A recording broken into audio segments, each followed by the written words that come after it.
یا علی مدد تمام جماعت کو ہماری طرف سے۔ آج کی گفتگو شروع کرنے سے پہلے ایک چھوٹی سی وضاحت کرنی تھی۔ ہمیں پتہ چلا ہے کہ کچھ اور چینلز بھی بن گئے ہیں اسماعیلی ایسنس یا اسی طرح کے ناموں سے، تو بس یہ صاف کرنا تھا کہ ان سے ہمارا کوئی تعلق نہیں ہے۔ ہمارے آفیشیل صرف 3 چینلز ہیں، وہ آپ اسکرین پر دیکھ سکتے ہیں اور ان کے لنکس بھی نیچے ڈسکرپشن میں مل جائیں گے۔ اور اگر آپ نے ابھی تک اسماعیلی ایسنس چینل کو سبسکرائب نہیں کیا ہے تو ضرور کریں تاکہ اسماعیلی عقیدے کی تعلیمات اور حکمت سے مسلسل مستفید ہو سکے۔ چلیں اب آتے ہیں آج کے موضوع پر۔ آج ہم ایک ایسی شے کا گہرائی سے جائزہ لے رہے ہیں جس کا نام تاریخ، عقیدت اور طاقت کی علامت بن چکا ہے۔ ذوالفقار، امام علی علیہ السلام کی وہ مشہور تلوار۔ ہمارے سامنے جو ذرائع ہیں وہ ہمیں اس تلوار کی کہانی سناتے ہیں۔ یہ محض ایک ہتھیار نہیں رہی بلکہ صدیوں سے تخیل اور عقیدت کا مرکز بنی ہوئی ہے۔ صحیح۔ اس کا نام ہی دیکھ لیں، ایک خاص کشش رکھتا ہے۔ اور پھر جنگ احد سے وابستہ وہ لازوال اعلان، لا فتح الا علی لا سیف الا ذوالفقار، یہ سب مل کر ایک بڑی دلچسپ تصویر بناتے ہیں۔ تو آج کوشش یہ ہوگی کہ ان ذرائع کی روشنی میں ذوالفقار کی تاریخ، اس کی منفرد خصوصیات اور وقت کے ساتھ اس کے معنی میں جو وسعت آئی ہے اسے سمجھیں۔ اچھا، تو آئیے اس کی تفصیلات میں چلتے ہیں۔ سب سے پہلے تو یہ نام ذوالفقار ہی بڑا دلچسپ ہے۔ اس کا مطلب کیا ہے؟ جی، ذرائع بتاتے ہیں کہ اس کا لفظی ترجمہ کچھ یوں ہو سکتا ہے، نشانات کا مالک یا ریڑھ کی ہڈیوں کا مالک۔ ریڑھ کی ہڈیوں کا مالک؟ جی، یعنی ذوالفقار یا ذوالفقار۔ بظاہر یہ نام تلوار کے بلیڈ پر موجود لکیروں یا نقوش کی طرف اشارہ کرتا ہے جنہیں فقرہ کہتے ہیں۔ اچھا، تو یہ اس کی ساخت سے متعلق ہے؟ ایسا لگتا ہے۔ لیکن حیرت انگیز طور پر ذرائع کہتے ہیں کہ یہ تلوار شروع میں امام علی علیہ السلام کی ملکیت نہیں تھی۔ جی نہیں، بالکل۔ یہ اصل میں ایک مشرک جنگجو العاص بن منبع کی تھی۔ وہ جنگ بدر میں مارا گیا۔ جنگ بدر یعنی 2 ہجری یا 624 عیسوی؟ جی، اس جنگ کے بعد مال غنیمت میں یہ تلوار نبی اکرم صلی اللہ علیہ وآلہ وسلم کے حصے میں آئی۔ اور پھر آپ نے یہ امام علی کو عطا فرمائی؟ جی ہاں، بعد میں آپ نے یہ تلوار اپنے چچا زاد بھائی اور داماد امام علی ابن ابی طالب علیہ السلام کو عطا فرمائی۔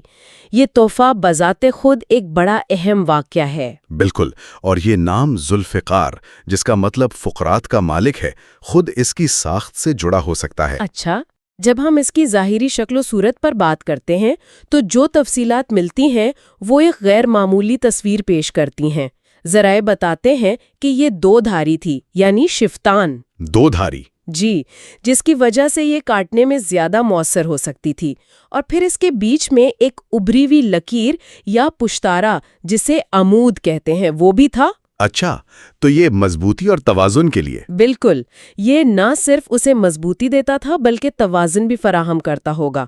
تو ممکن ہے کہ بلیڈ پر موجود یہ فقرہ یا جھری نما نشانات، جن کا آپ نے ذکر کیا، جی، جو شاید اس کی مضبوطی یا ڈیزائن کا حصہ تھے، وہی اس کے نام کی وجہ بنے ہوں۔ یہ ڈیزائن صرف عملی طور پر اہم نہیں تھا بلکہ یہ اس کی وہ خاص پہچان بن گیا جو اسے دوسری تلواروں سے الگ کرتی ہے۔ یعنی اس کی ساخت ہی منفرد تھی جو شاید اس کی افسانوی حیثیت کی بنیاد بنی؟ ہو سکتا ہے۔ اور ذرائع میں ایک اور بہت خاص بات کا ذکر ملتا ہے، وہ ہے اس تلوار پر کندہ ایک عبارت۔ جی، وہ بھی ہے۔ کہا جاتا ہے کہ اس پر یہ جملہ لکھا تھا، لا یقتل مسلم بکافر، مطلب کوئی مسلمان کسی کافر کے بدلے قتل نہیں کیا جائے گا۔ اب یہ ایک مختصر سا جملہ ہے لیکن یہ اس دور کے قانونی اور سماجی اصولوں کی طرف اشارہ کرتا ہے۔ بالکل۔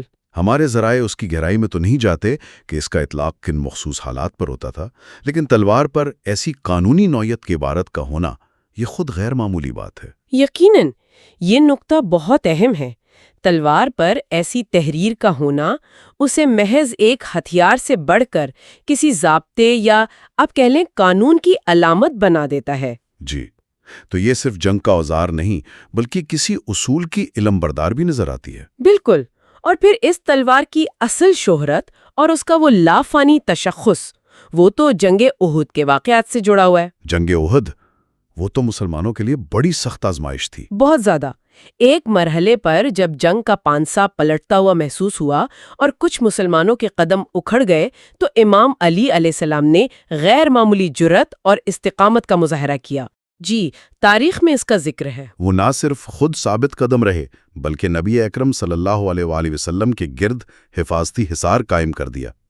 ان کی اسی بے مثال بہادری، ثابت قدمی اور دشمنوں پر کاری ضربیں لگانے کے دوران ہی تب وہ اعلان ہوا؟ جی، جیسا کہ روایات میں تفصیل سے آتا ہے، نبی اکرم صلی اللہ علیہ وآلہ وسلم کی زبان مبارک سے وہ تاریخی الفاظ ادا ہوئے: لا فتح الا علی، لا سیف الا ذوالفقار۔ کوئی جوان نہیں مگر علی، کوئی تلوار نہیں مگر ذوالفقار۔ بالکل، یہاں سے معاملہ واقعی دلچسپ ہو جاتا ہے۔ تو یہ اعلان صرف تلوار کی تعریف نہیں تھی، مطلب یہ اس سے بڑھ کر کچھ تھا؟ یقیناً، یہ صرف تلوار کی دھار یا مضبوطی کی تعریف نہیں تھی، یہ اس لمحے میں امام علی کی ذات، ان کی شجاعت، ان کی وفاداری اور اس تلوار کے عمل کا ایک ساتھ اعتراف تھا۔ اچھا۔ اس اعلان نے امام علی اور ذوالفقار کے درمیان ایک ایسا دائمی رشتہ قائم کر دیا جو لازم و ملزوم سمجھا جانے لگا۔ صحیح۔ اس کے بعد ذوالفقار صرف ایک تلوار نہ رہی، بلکہ یہ امام علی کی بہادری، ان کے کردار اور الہی تائید کی ایک مجسم علامت بن گئی۔ یہ وہ لمحہ تھا جب تلوار نے تاریخ میں اپنا لافانی مقام حاصل کیا۔ یہ تو جنگ احد کی بات ہوئی، لیکن کیا ذوالفقار کا ذکر صرف اسی دور تک محدود رہا یا بعد میں بھی اس کا تذکرہ ملتا ہے؟ مجھے یاد پڑ رہا ہے ہمارے ذرائع میں بعد کے ادوار کے حوالے بھی ہیں۔ جی ہاں، بالکل ملتا ہے۔ ذوالفقار کا تذکرہ بعد کی صدیوں میں بھی ہے، جو اس کی مسلسل اہمیت کو ظاہر کرتا ہے۔ مثال کے طور پر مورخ محمد الفارسی اپنی کتاب شفاء الغرام با اخبار البلد الحرم میں ایک دلچسپ واقعہ نقل کرتے ہیں۔ وہ لکھتے ہیں کہ 401 ہجری یعنی 1010 عیسوی میں 11ویں صدی عیسوی، جی، مکہ کے امیر نے جمعہ کا خطبہ فاطمی خلیفہ امام الحاکم با امر اللہ کے نام پر دیا۔ فاطمی جو مصر اور شمالی افریقہ میں تھے؟ جی، وہی خلافت جو اہل بیت سے اپنی نسبت کا دعویٰ کرتی تھی۔ اس موقع پر مکہ کے امیر نے نہ صرف فاطمی خلیفہ کی بالادستی تسلیم کی بلکہ یہ دعویٰ بھی کیا کہ ان کے پاس تلوار ذوالفقار اور نبی اکرم صلی اللہ علیہ وآلہ وسلم کا عصا مبارک یعنی العصا یا القضیب موجود ہیں۔ اچھا، یعنی 11ویں صدی میں بھی نہ صرف ذوالفقار کا وجود مانا جا رہا تھا بلکہ اسے فاطمی خلافت جیسی بڑی سیاسی اور مذہبی قوت سے جوڑا جا رہا تھا۔ بالکل، یہ اس کی تاریخی اہمیت کو اور بڑھا دیتا ہے۔ کیا یہ اکیلا حوالہ ہے؟ نہیں، یہ کوئی تنہا حوالہ نہیں ہے۔ اس میں دلچسپ بات یہ ہے کہ فاطمی دور کے ہی ایک انتہائی اہم عالم اور قاضی القاضی النعمان، قاضی النعمان، ان کا نام تو بہت سنا ہے۔ جی، فاطمی دعوت اور فقہ کے ستون مانے جاتے ہیں۔ وہ اپنی مشہور تصنیف المجالس والمسائرات میں بھی اس مقدس تبرک کا ذکر کرتے ہیں۔ اچھا، ان کی تحریر اس بات کی تصدیق کرتی ہے کہ ذوالفقار کو فاطمی روایت میں انتہائی اہم مقام حاصل تھا۔ اسے نہ صرف علامتی طور پر بلکہ ایک حقیقی محفوظ شدہ تبرک کے طور پر بھی دیکھا جاتا تھا۔ تو اس کا مطلب یہ ہے کہ یہ صرف جنگی بہادری تک محدود نہیں رہی؟ جی نہیں، یہ سیاسی لیجیٹمیسی اور مذہبی اتھارٹی کے علامت بھی بن چکی تھی، خاص طور پر ان حکمرانوں کے لیے جو اہل بیت سے اپنی نسبت پر زور دیتے تھے۔ تو یہ تلوار ایک جنگی ہتھیار سے ہوتی ہوئی ایک مقدس تبرک بنی اور پھر سیاسی علامت بھی، لیکن کہانیاں ختم نہیں ہوتی ہے نا؟ نہیں، بالکل نہیں۔ ایسا لگتا ہے کہ اس کا سفر ایک اور سمت میں بھی گیا، یعنی ادب و فکر کی دنیا میں۔ آپ نے بالکل درست سمت میں اشارہ کیا۔ ذوالفقار کا سفر اس سے بھی آگے بڑھتا ہے اور یہ عربی اور فارسی شاعری، خاص طور پر صوفیانہ کلام میں ایک کثیر الجہتی علامت کے طور پر ظاہر ہوتی ہے۔ صوفیانہ کلام میں بھی؟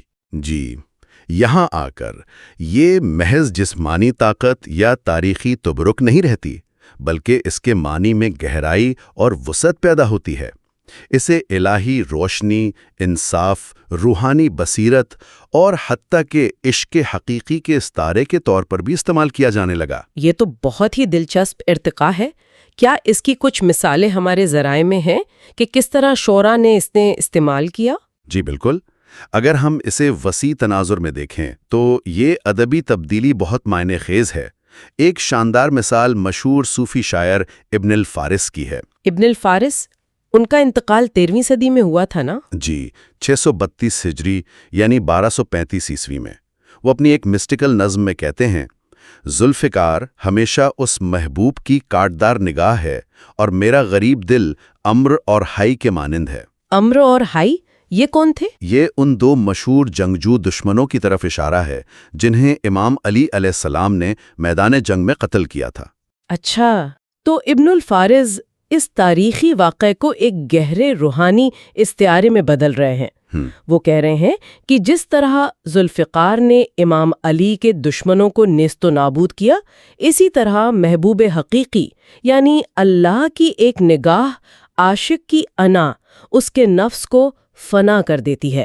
واہ، یہ تو تلوار کے تصور کو بالکل ہی ایک نئی روحانی جہت دے رہا ہے. یعنی جنگ کے میدان سے نکل کر یہ نفس کے خلاف جہاد کی علامت بن گئی. بالکل. کیا یہ صرف صوفیانہ شاعری تک محدود تھا؟ نہیں، ایسا نہیں ہے. ہمیں دوسرے شعراء کے ہاں بھی اس کے مختلف استعمالات ملتے ہیں. مثلاً ابن ہانی الاندلسی، اندلس کے شاعر. جی، اندلس کے ایک مشہور شاعر تھے جن کا انتقال 10ویں صدی عیسوی یعنی 362 ہجری میں ہوا. وہ اپنے دیوان میں ایک جگہ لکھتے ہیں، وہ تلوار ذوالفقار کی شان و شوکت لیے ہوئے آیا، گویا اس کی پیٹی سے آراستہ ہو. تو یہاں شان و شوکت کی علامت ہے. جی، یہاں ذوالفقار بہادری کے ساتھ ساتھ عظمت، شان و شوکت اور حسن و زینت کی علامت کے طور پر پیش کی جا رہی ہے. یہ تلوار کے ظاہری اور باطنی دونوں پہلوؤں کو اجاگر کرتا ہے، یعنی طاقت بھی اور جمال بھی. اور فارسی ادب میں بھی اس کا ذکر ہے. آپ نے ناصر خسرو کا ذکر کیا تھا. جی ہاں، فارسی ادب بھی اس سے خالی نہیں. عظیم فارسی فلسفی اور شاعر ناصر خسرو، ان کا انتقال 11ویں صدی کے آخر میں ہوا. جی، 481 ہجری یعنی 088 عیسوی کے بعد. وہ اپنے دیوان میں ایک بہت گہری بات کہتے ہیں، قرآن اور حیدر یعنی علی کی پاک تلوار الہی سچائی کے جڑواں ثبوت ہیں. قرآن اور تلوار جڑواں ثبوت، یہ تو بہت اہم بات ہے. بہت اہم بیان ہے. ناصر خسرو یہاں ذوالفقار کو براہ راست قرآن مجید کے ساتھ ملا رہے کہ الہی سچائی کو سمجھنے اور قائم کرنے کے لیے دو چیزیں ضروری ہیں: علم جس کی نمائندگی قرآن کرتا ہے، اور عمل یا طاقت جس کی نمائندگی ذوالفقار کرتی ہے. یعنی یہ تلوار محض طاقت نہیں بلکہ حق اور سچائی کو قائم کرنے والا ایک الہی آلہ ہے. بالکل. تو اس سب کا کیا مطلب نکلتا ہے؟ اگر ہم اس پورے سفر کو دیکھیں، ایک مشرک کی تلوار سے نبی اکرم صلی اللہ علیہ وآلہ وسلم کا تحفہ، پھر امام علی علیہ السلام کی شجاعت کا نشان، جنگ احد کا وہ اعلان، فاطمیوں کا مقدس تبرک، اور پھر صوفیہ اور شعراء کے ہاں الہی انصاف، روحانی بصیرت اور حق کی علامت. تو ذوالفقار کا تصور آخر ہے کیا؟ دیکھیں، خلاصہ یہ ہے کہ ذوالفقار محض ایک تلوار نہیں رہی. یہ ایک متحرک اور ارتقا پذیر علامت ہے.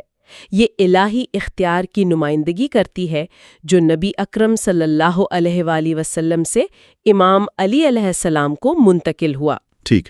یہ روحانی علم اور باطنی حکمت کی علامت ہے، خاص طور پر جس طرح صوفیہ نے اسے سمجھا. اور یہ امام کے انصاف اور حق کو قائم کرنے کے عزم کی علامت ہے. اور وہ نقطہ کہ یہ نبی اکرم نے امام علی کو عطا کی؟ جی، وہ نقطہ جو آپ نے پہلے اٹھایا تھا وہ یہاں بہت اہم ہے.